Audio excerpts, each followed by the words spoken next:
Reunida la asamblea,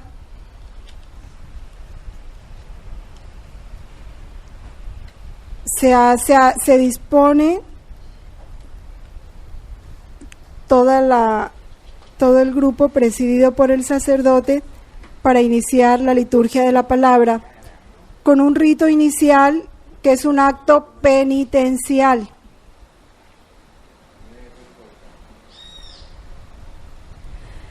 Lo primero que hace el sacerdote al entrar al altar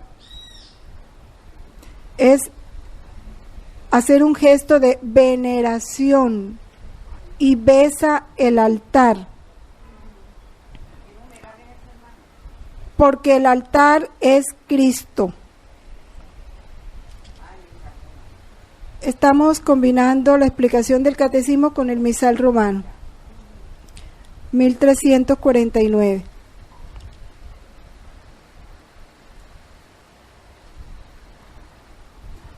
Luego viene el acto penitencial para disponerse todos a iniciar este acto tan santo, este sacrificio puro y santo, también con un corazón puro, ¿no? Ahí se pide perdón de todos los pecados veniales, de todas las faltas, e igual lo hacemos en nombre de toda la humanidad.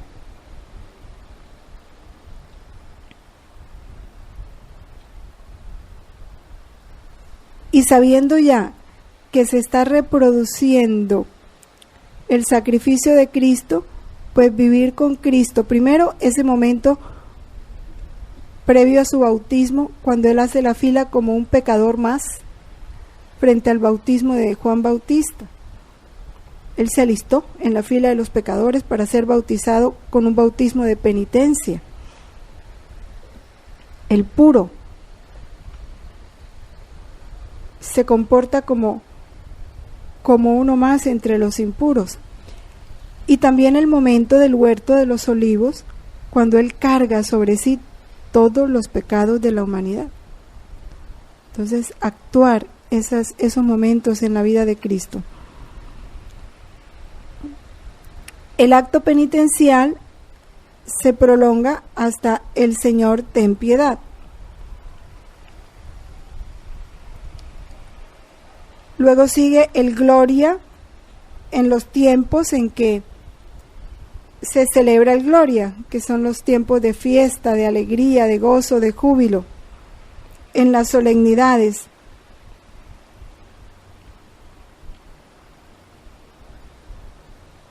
Ese Gloria pues va al Padre, al Hijo y al Espíritu Santo, a la Santísima Trinidad. Y la oración colecta, que es, dijéramos, como la oración colecta resume todo el sentido de la misa, de la celebración, y en ella es Cristo mismo quien ora al Padre. Por ejemplo, un día como hoy, el Corazón Inmaculado de María, bueno, está aquí. Bueno, ayer la oración colecta dice: Dios Todopoderoso, al celebrar la solemnidad del corazón de tu Hijo unigénito, siempre la oración colecta expresa lo que se está celebrando. Recordamos los beneficios de su amor para con nosotros. Concédenos recibir de esta fuente divina una inagotable abundancia de gracia por nuestro Señor Jesucristo.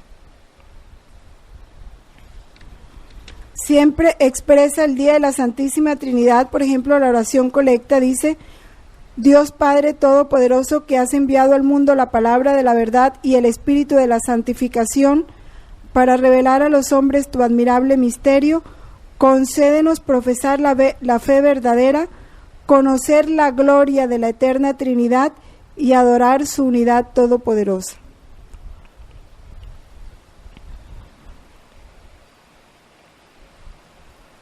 Todos debemos unirnos en un mismo espíritu, en un mismo corazón, con el sacerdote en esa oración colecta.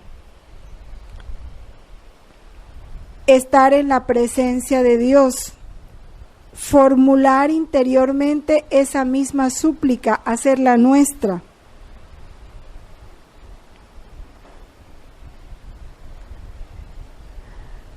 Y una forma externa de nosotros unirnos a esa súplica es el amén. Así sea, así lo queremos.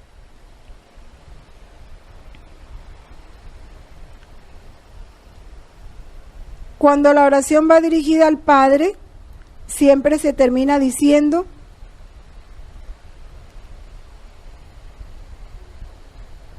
por tu Hijo Jesucristo, que vive y reina contigo en la unidad del Espíritu Santo y es Dios por los siglos de los siglos. ¿Sí? Porque nos dirigimos al Padre por medio del Hijo.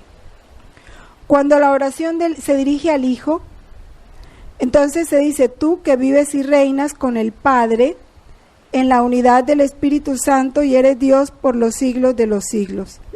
Son las formas como se termina la oración según a quien vaya dirigida. La liturgia de la palabra, en el numeral 1349.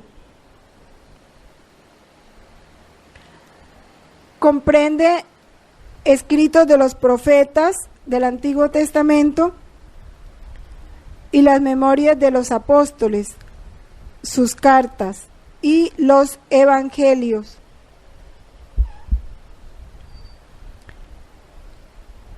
Siempre en los domingos y solemnidades hay dos lecturas. Regularmente una del Antiguo Testamento y una del Nuevo, y el Evangelio.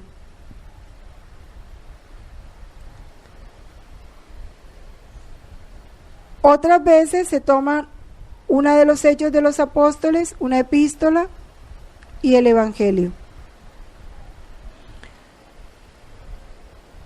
La homilía son las palabras a través de las cuales el sacerdote nos exhorta a acoger esta palabra como palabra de Dios y a ponerla en práctica. Lo mismo que hacían los apóstoles en los comienzos de la iglesia.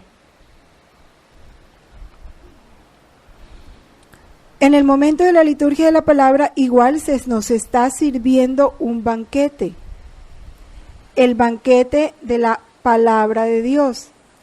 Dios nos está alimentando con su palabra, que igual es pan de vida. La palabra de Dios es luz, es fuerza, es verdad.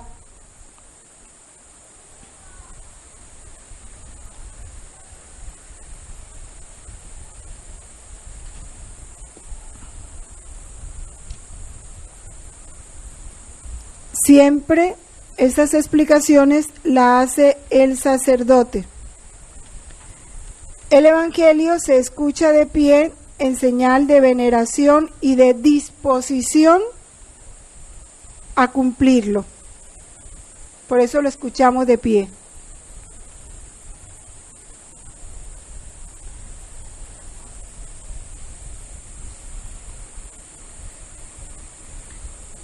Después de la homilía vienen las oraciones o súplicas por todo el pueblo de Dios, por todos los hombres, obedeciendo a las palabras del apóstol en la primera carta a Timoteo, que dice: ante todo recomiendo que se hagan plegarias, oraciones, súplicas y acciones de gracias por todos los hombres, por los reyes y por todos los constituidos en autoridad. Siempre es recomendable, esto se hace regularmente en las misas dominicales, que estas oraciones tengan un sentido universal.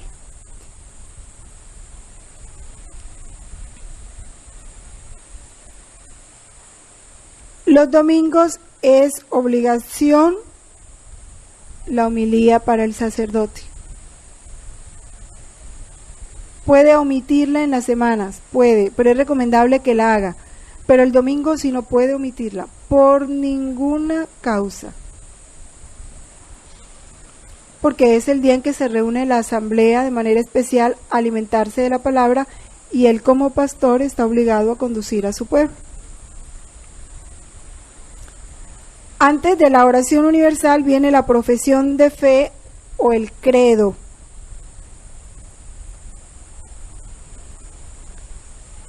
No olvidemos que no hagamos de ese momento una recitación de una fórmula mecánica.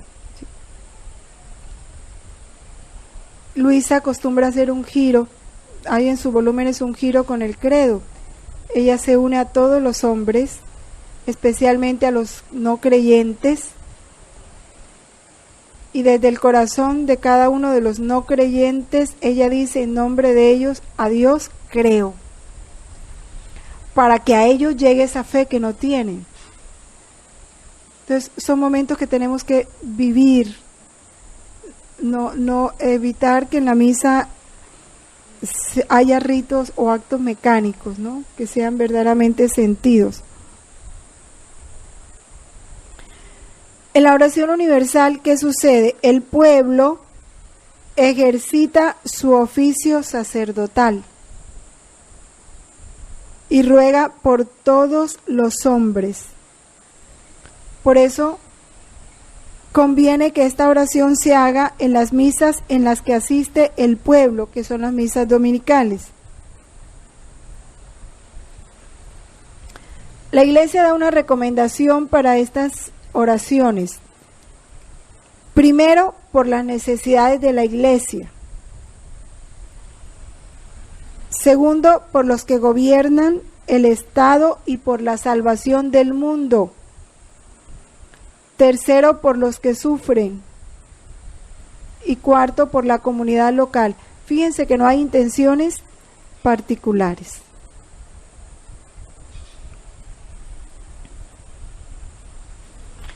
Cuando hay un matrimonio o algo, pues se hace una oración por el momento especial que se vive, pero siempre procurando que sea una oración universal.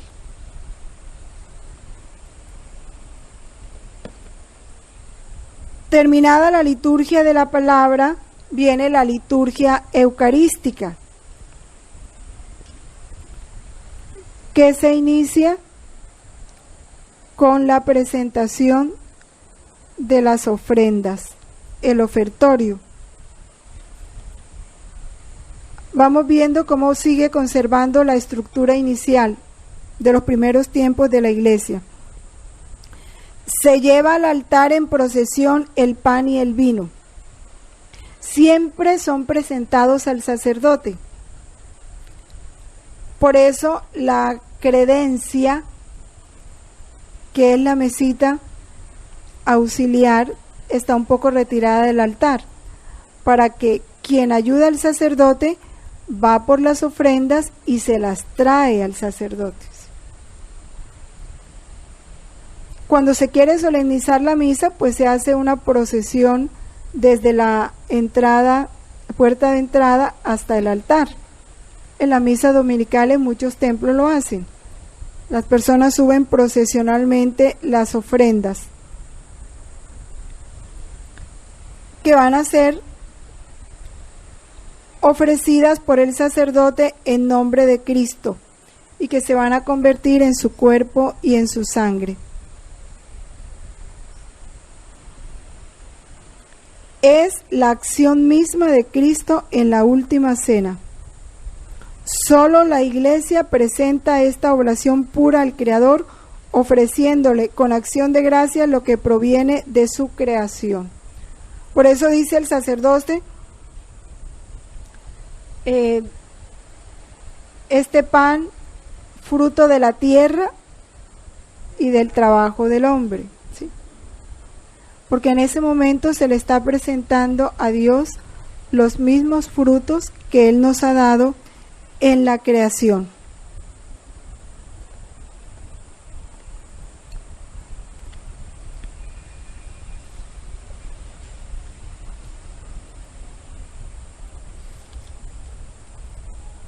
Dice San Irineo: solo la Iglesia presenta esta oblación para el Creador, ofreciéndole con acción de gracia lo que proviene de su creación. Esa presentación de las ofrendas cumple o hace suyo lo de Melquisedec. Pone los dones del Creador en las manos de Cristo. Cuando se llevan al sacerdote, se están poniendo en las manos de Cristo, porque Él es quien en su sacrificio lleva a la perfección todos los intentos humanos de ofrecer sacrificios. Toda ofrenda al Padre tiene que hacerse por medio de Cristo. Por eso en la misa nosotros tenemos que recapitular toda ofrenda, porque ahí como que alcanza su perfección todo sacrificio humano. Despreciar la misa por ir a hacer un ayuno es no saber el sentido de la misa.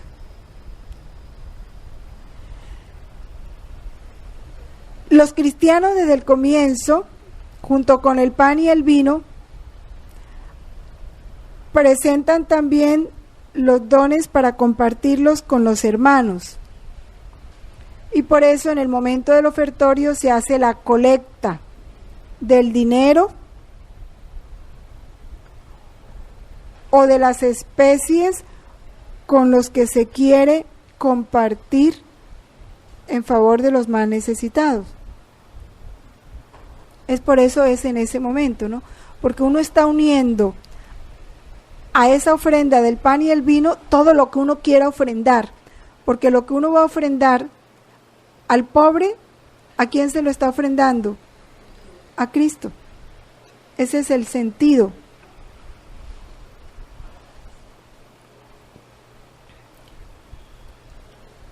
Dice San Justino, de quien leíamos ya la explicación de la misa: los que son ricos y lo desean, cada uno según lo que se ha impuesto, lo que es recogido es entregado al que preside, y él atiende a los huérfanos y viudas, a los que la enfermedad u otra causa priva de recursos, los presos, los inmigrantes, y en una palabra, socorre a todos los que están en necesidad. Que, bueno, esto lo hemos conversado en comunidad más de una vez, que lo ideal fuera que todas las ofrendas a los pobres se concentraran en la parroquia. Por ejemplo, la parroquia que abarca un sector, todos aportaran allí sus ofrendas a los pobres y podía ser una forma más organizada de socorrerlos, ¿no? Bueno, eso implicaría toda una organización, pero sería muchísimo mejor. Así fue en los primeros tiempos.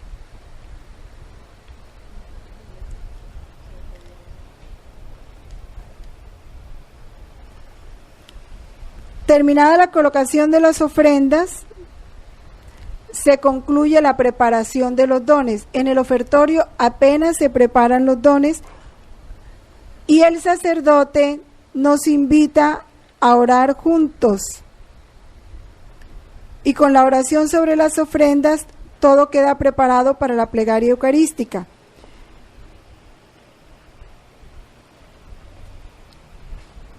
¿Recuerdan esa invitación del sacerdote? Oremos, hermanos, sí, para que este sacrificio mío y vuestro sea agradable a Dios Padre Todopoderoso. Ahí termina la preparación de las ofrendas. Y se inicia la plegaria eucarística. ¿Cómo se inicia la plegaria eucarística?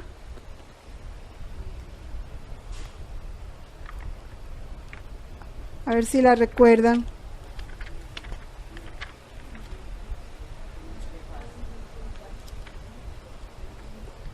Voy a buscar aquí.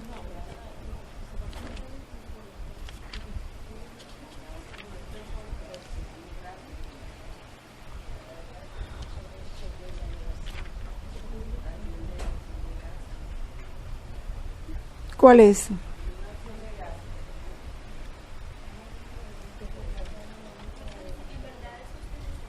En verdad es justo y necesario. Antes de la plegaria eucarística ya sabemos que el sacerdote se purifica las manos, ¿sí?, para poder entrar completamente dispuesto al sacrificio eucarístico. El Señor reciba de tus manos este sacrificio, esa es la invitación. Bueno, ¿cómo inicia la plegaria eucarística? Con lo que se llama la anáfora.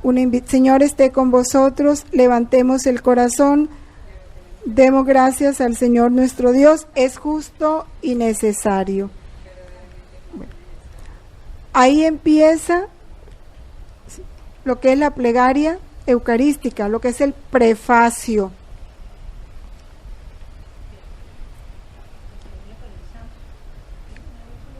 Sí, el prefacio que se une con el santo. En ese prefacio siempre es una acción de gracias. Es verdad, es justo y necesario, es nuestro deber y salvación darte gracias siempre y en todo lugar. El prefacio es una acción de gracias al Padre por Cristo en el Espíritu Santo, por todas sus obras, por la creación, por la redención, por la santificación. Toda la asamblea se une a la alabanza incesante que la Iglesia celestial, ángeles, arcángeles, querubines, serafines y todos los santos cantan al Dios 3 veces santo. Es un momento muy solemne. Es la unión de toda la Iglesia en una única voz para reconocer al Dios 3 veces santo. Y todos los prefacios terminan así. Por eso con los ángeles y arcángeles y con todos los coros celestiales cantamos sin cesar el himno de tu gloria. Otro dice, por eso nosotros, mientras esperamos la venida de Cristo, unidos a los ángeles y a los santos, cantamos el himno de tu gloria. Es un momento muy solemne, muy sagrado, muy celestial. Y esto que dice se da, se produce. En el cielo escucharemos esa orquesta celestial, nuestras voces unidas al coro de los ángeles y de todos los santos. Eso tiene que resonar muy bello. Porque el que canta en nosotros, ¿quién es? Cristo. El que recoge todas nuestras voces en las suyas. Porque en cada uno de los celebrantes, el que está actuando es Cristo.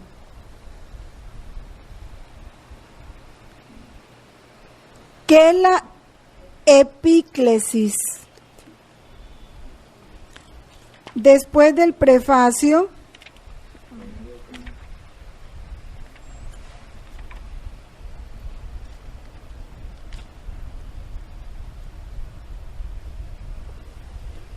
el sacerdote invoca al Espíritu Santo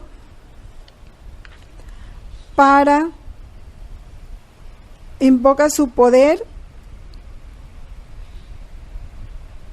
sobre el pan y el vino para que conviertan por su poder en el cuerpo y la sangre de Jesucristo. Esa es la epíclesis.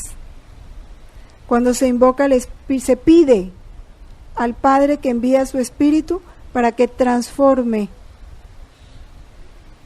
esas especies en el cuerpo y la sangre de Jesucristo, y que quienes toman parte en la Eucaristía sean un solo cuerpo y un solo espíritu. es el momento en que el sacerdote extiende las manos, que es el momento en que todo el pueblo se arrodilla. ¿Sí? Padre misericordioso, te pedimos por Jesucristo que aceptes y bendigas estos dones, este sacrificio santo y puro que te ofrecemos.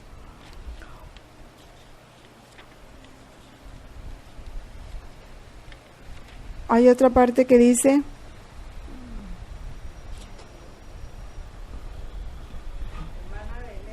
di. ¿Hasta qué momento debe estar uno arrodillado?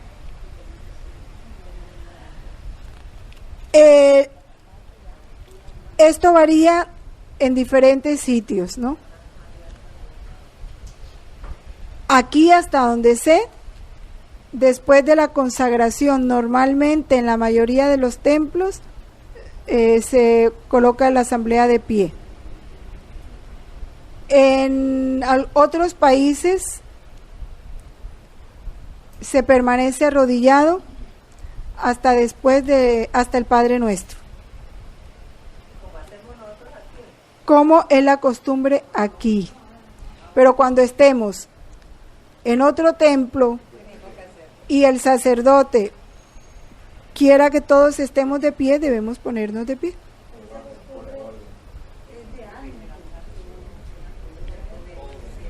¿Cómo?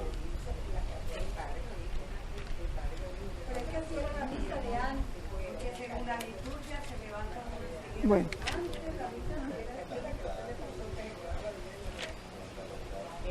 Bueno.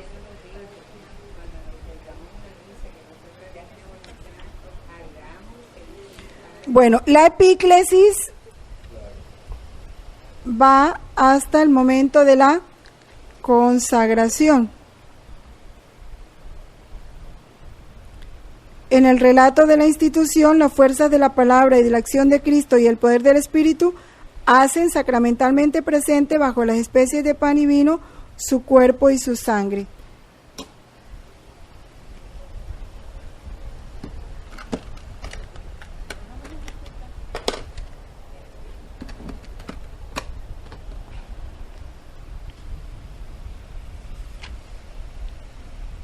Bueno, él lo dice, mira,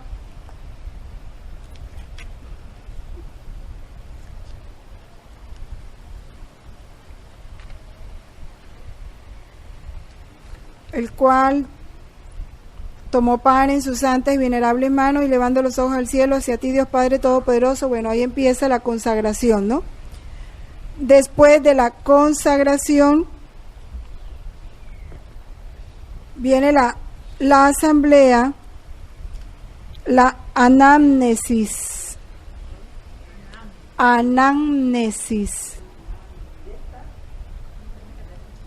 que es el momento en que el pueblo, después de la consagración, ¿qué dice?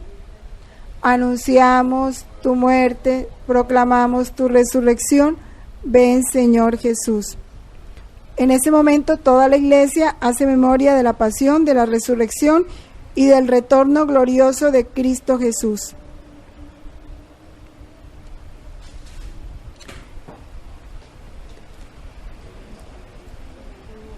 El sacerdote dice, este es el sacramento de nuestra fe y nosotros lo decimos.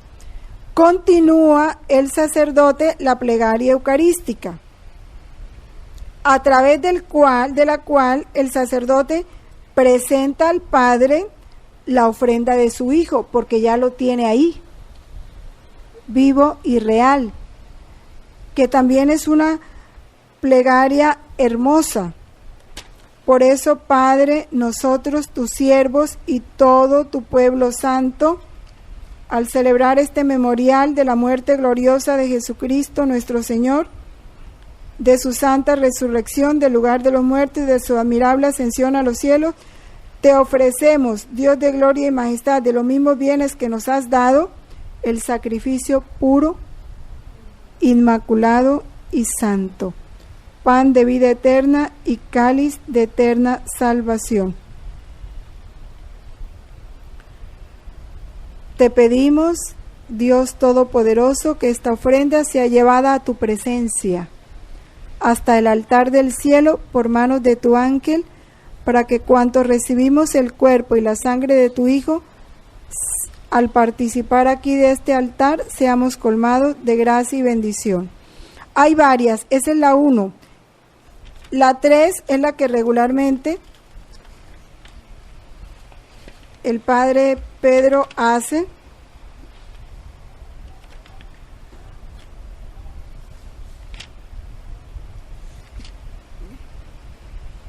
Que habla de la ofrenda permanente, que Él nos transforme, dirige tu mirada sobre la ofrenda de tu iglesia y reconoce en ella a la víctima, por cuya inmolación quisiste devolvernos tu amistad, para que, fortalecidos con el cuerpo y la sangre de tu Hijo y llenos de su Espíritu Santo, formemos en Cristo un solo cuerpo y un solo espíritu, que Él nos transforme en ofrenda permanente. Entonces hay varias plegarias, varias fórmulas, hay 3.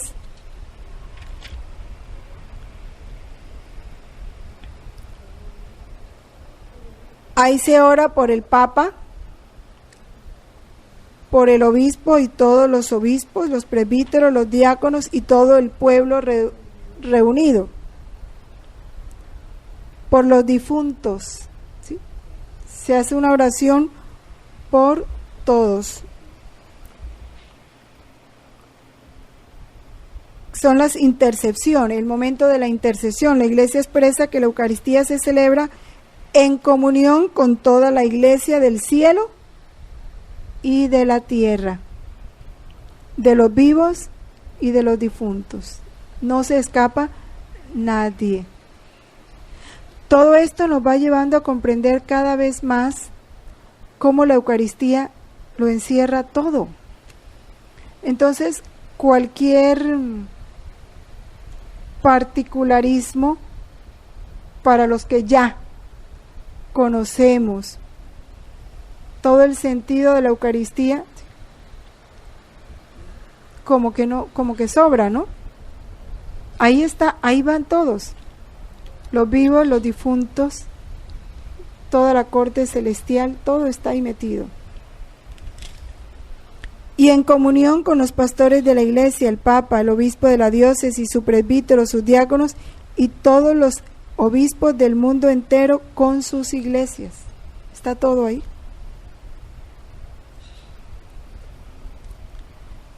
¿Cómo termina esa plegaria eucarística? Cuando la misa se celebra por un difunto en particular, se menciona a esa persona, pero ya se ha orado por todos los difuntos, a nuestros hermanos difuntos. Y recuerda hoy a tu hijo fulana de tal. Pero nunca queda nadie por fuera en la Eucaristía. ¿Cómo termina la plegaria eucarística? Por Cristo, con Él y en Él. A ti, Dios Padre Omnipotente, todo honor y toda gloria. Esa oración es exclusiva del sacerdote. Vamos a...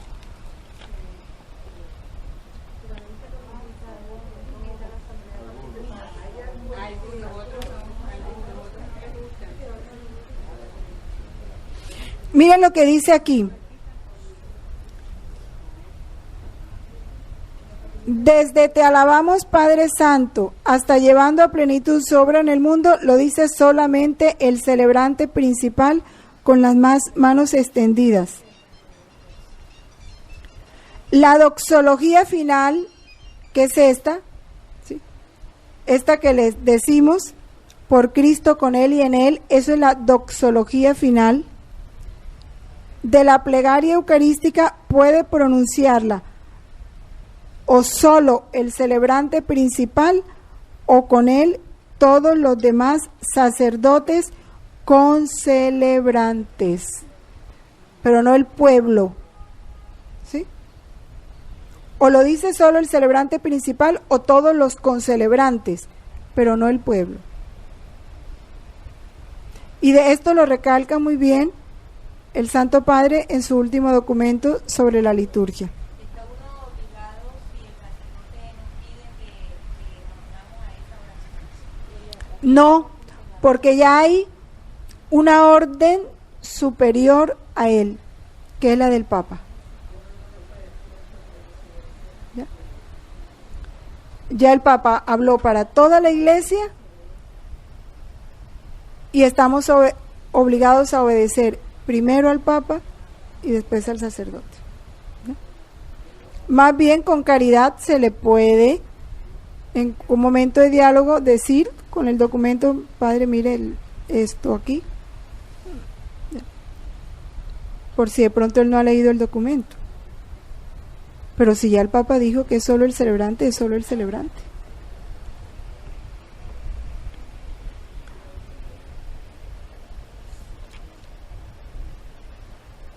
Ahora el rito de la comunión. El rito de la comunión se inicia con la invitación al Padre Nuestro. El celebrante, con las manos juntas, pronuncia la monición que precede al Padre Nuestro. Y enseguida, con las manos extendidas, dice la misma oración dominical.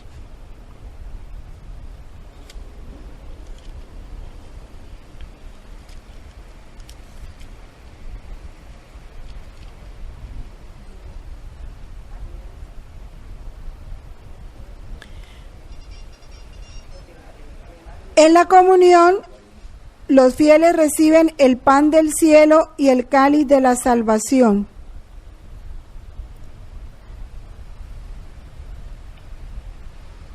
San Justino hace un apunte muy importante. Porque este pan y este vino han sido, según la expresión antigua, eucaristizados, llamamos a este alimento Eucaristía, y nadie puede tomar parte en él si no cree en la verdad de lo que se enseña entre nosotros. Si no ha recibido el baño para el perdón de los pecados y el nuevo nacimiento, y si no vive según los preceptos de Cristo. ¿Cómo tiene esto hoy que ser recordado, no?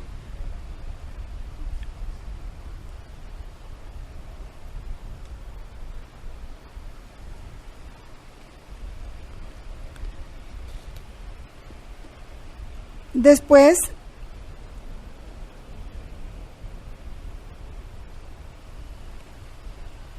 viene: líbranos de todos los males, tuyo es el reino, tuyo el poder y la gloria por siempre. Daos fraternalmente la paz. Todos se dan la paz. Los que quedan más cerca del celebrante principal la reciben de él antes que el diácono. Aquí está hablando de los concelebrantes. Pero hay una anotación muy especial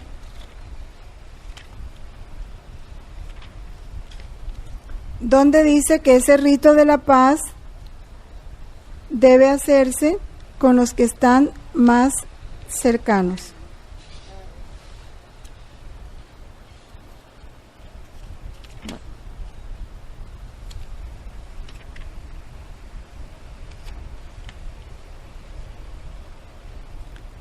Luego se distribuye la comunión. Después del Cordero de Dios viene la inmixtión, que es cuando el sacerdote deja caer un pedazo de hostia, que es el momento de la resurrección. Ya se distribuye la comunión y se termina con los ritos finales, en donde viene una oración. Hay 3 oraciones principales: la colecta, que es antes de la liturgia de la palabra; la oración sobre las ofrendas, que es al finalizar el ofertorio; y la oración después de la comunión. Son las 3 oraciones principales.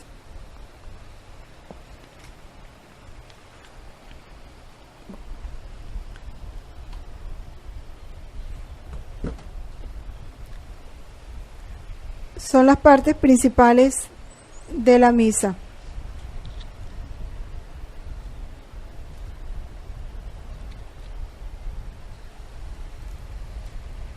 Ahora vamos a ver la parte quinta, lo que alcancemos a ver en el poco rato que nos queda. La misa como sacrificio sacramental.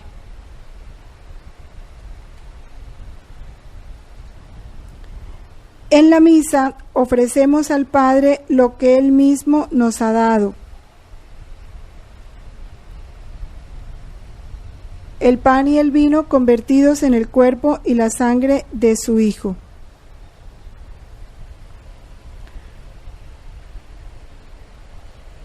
Dice el Catecismo en el numeral 1358. Debemos considerar la Eucaristía como acción de gracias y alabanza al Padre. Esto nos ayuda a la disposición interior, como memorial del sacrificio de Cristo y de su cuerpo, como presencia de Cristo por el poder de su palabra y de su Espíritu.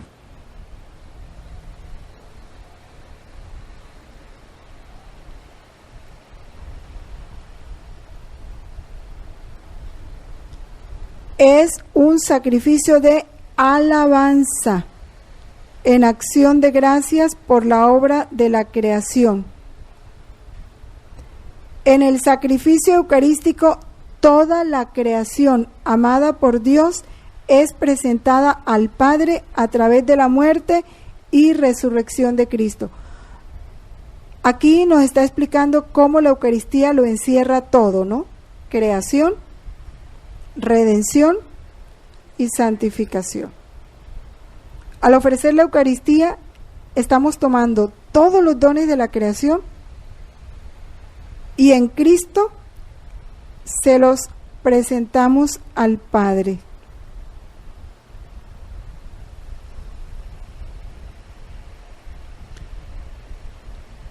Como acción de gracias por todo lo que Dios ha hecho de bueno, de bello, de justo en la creación y en la humanidad.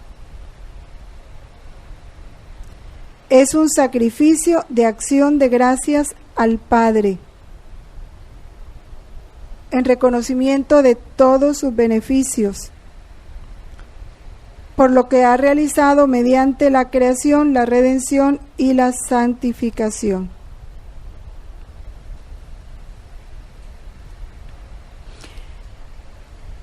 Este sacrificio de alabanza solo es posible a través de Cristo. No hay otra forma de darlo al Padre. Y esto hay que difundirlo para todos aquellos que desprecian la Eucaristía y prefieren hacer muchos otros sacrificios. Por eso un cristiano que tiene la posibilidad de participar de la Eucaristía diariamente y no lo hace, está despreciando lo máximo. Porque ahí, así como se unen en el momento del ofertorio todas las ofrendas materiales para que se vinculen a esa única ofrenda de Cristo, igual es para poner en la patena todos los sacrificios, todos los sufrimientos de ese día de toda la humanidad y unidos con Cristo en un único sacrificio de alabanza, de acción de gracias, porque es a través de Cristo. El sacrificio de alabanza al Padre es ofrecido por Cristo y con Cristo para ser aceptado en Él.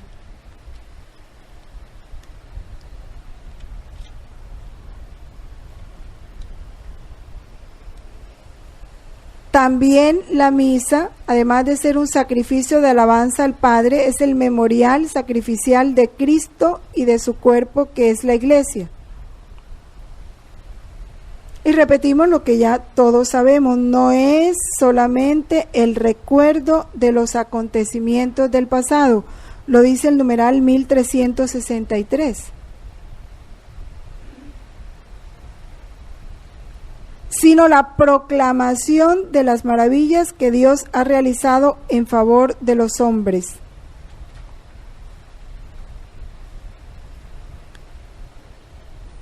Y estos acontecimientos en la celebración litúrgica se hacen presentes y actuales. Cada vez que es celebrada la Pascua, los acontecimientos del Éxodo se hacen presentes a la memoria de los creyentes a fin de que conformen su vida a estos acontecimientos.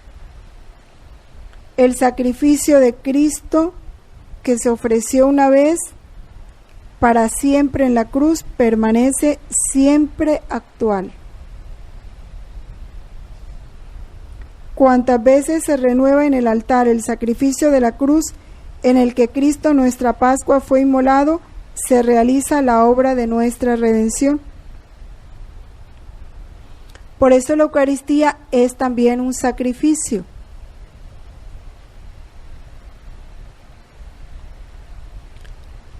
Porque hace presente el sacrificio de la cruz, es su memorial y aplica su fruto.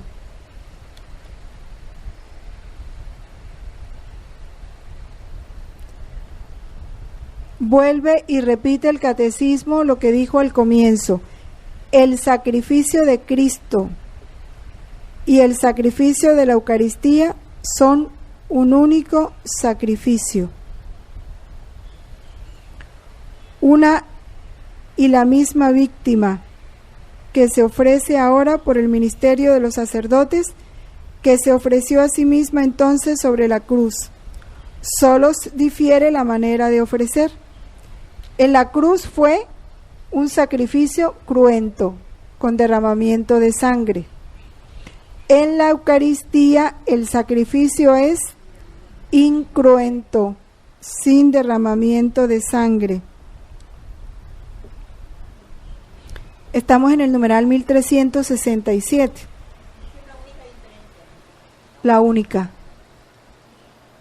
Y puesto que en este divino sacrificio que se realiza en la misa se contiene e inmola incruentamente el mismo Cristo que en el altar de la cruz se ofreció a sí mismo una vez de modo cruento sobre el altar de la cruz, es contenido e inmolado de manera no cruenta. Este sacrificio es verdaderamente propiciatorio. Numeral 1367.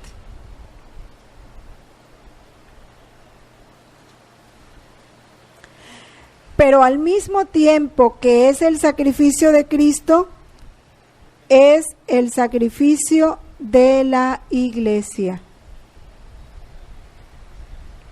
Porque la Iglesia es el cuerpo de Cristo, que participa en la ofrenda de su cabeza.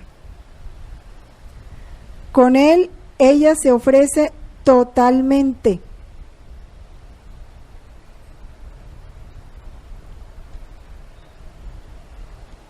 Y esta tiene que ser la disposición de todo el que participa en una misa: hacerse ofrenda con Cristo, víctima con Cristo, sacerdote con Cristo y altar con Cristo. Se une a su intercesión ante el Padre por todos los hombres. En la Eucaristía, el sacrificio de Cristo es también el sacrificio de los miembros de su cuerpo. Recordemos lo que nos dice en el bautismo, que el bautizado ya no se pertenece. La vida de los fieles, su alabanza, su sufrimiento, su oración y trabajo se unen a los de Cristo y a su total ofrenda y adquieren un valor nuevo. El sacrificio de Cristo presente sobre el altar da a todas las generaciones de cristianos la posibilidad de unirse a su ofrenda. ¿Nos hacemos víctimas con él? En la misa, cada cristiano tiene que colocarse en la cruz. con Cristo. Porque eso es lo que sucede cuando se eleva el pan, la hostia. Nuevamente aparece ante el Padre su Hijo en la cruz.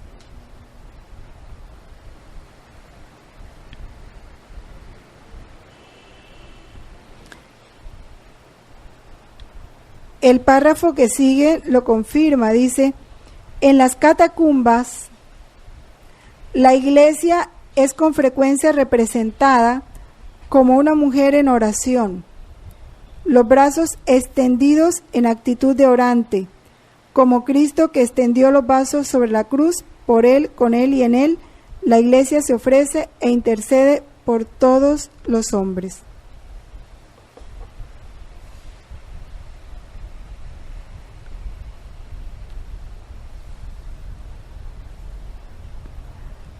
Toda la iglesia se hace ofrenda, por eso mencionamos al Papa, al obispo, que es el responsable de la Eucaristía, el presbítero y la comunidad.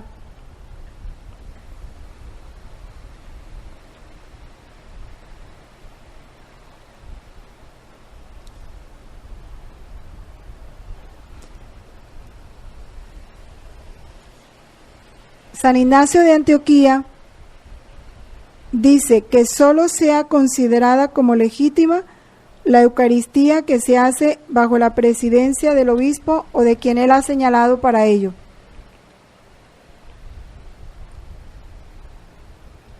Por medio del ministerio de los presbíteros se realiza a perfección el sacrificio espiritual de los fieles en unión con el sacrificio de Cristo. Se realiza a perfección. Único mediador. En nombre de toda la iglesia, por manos de los presbíteros, se ofrece incruenta y sacramentalmente en la Eucaristía hasta que el Señor venga.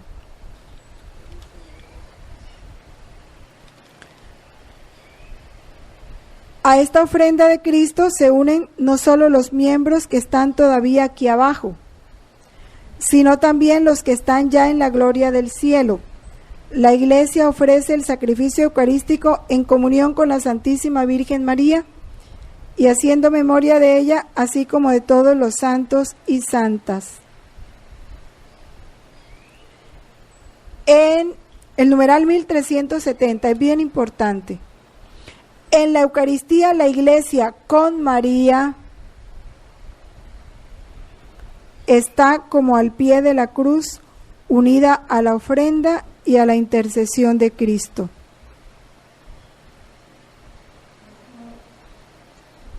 Son realidades que hay que vivir.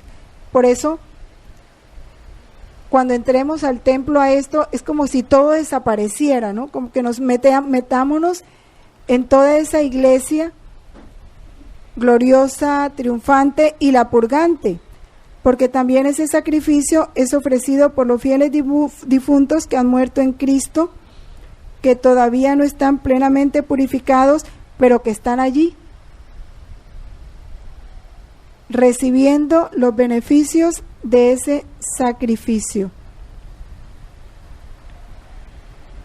Santa Mónica le decía a San Agustín: enterrad este cuerpo en cualquier parte, no os preocupéis más su cuidado.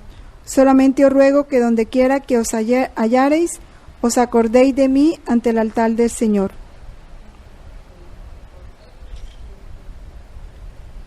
Por eso se ora por los...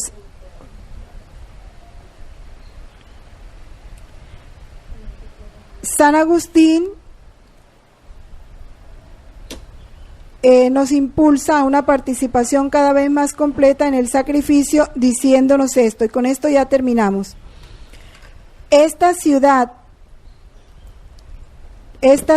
plenamente rescatada, es decir, la asamblea y la sociedad de los santos, es ofrecida a Dios como un sacrificio universal por el sumo sacerdote, que bajo la forma de esclavo llegó a ofrecerse por nosotros en su pasión para hacer de nosotros el cuerpo de una tan gran cabeza. Tal es el sacrificio de los cristianos. Siendo muchos, no formamos más que un solo cuerpo en Cristo. Y este sacrificio, la Iglesia no cesa de reproducirlo en el sacramento del altar, bien conocido de los fieles, donde se muestra que en lo que ella ofrece, se ofrece a sí misma. Por eso el sacerdote se reviste con todos los signos de la pasión de Cristo, porque en ella Cristo se vuelve a ofrecer como un esclavo en favor nuestro. Entonces dejamos hasta ahora ahí.